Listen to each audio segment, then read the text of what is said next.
காட்டும். எனக்கும் உனக்கும் இருக்கும் நெருக்கம் இளமை தொடங்கி முதுமை வரைக்கும்.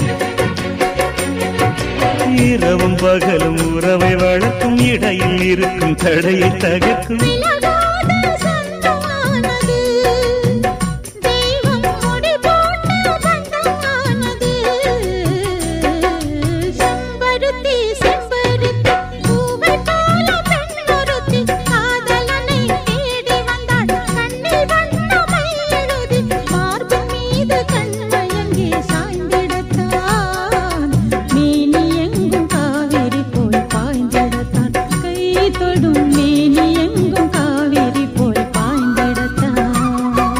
செம்பருத்தி செம்பருத்தி பூவை போல பெண்ணொருத்தி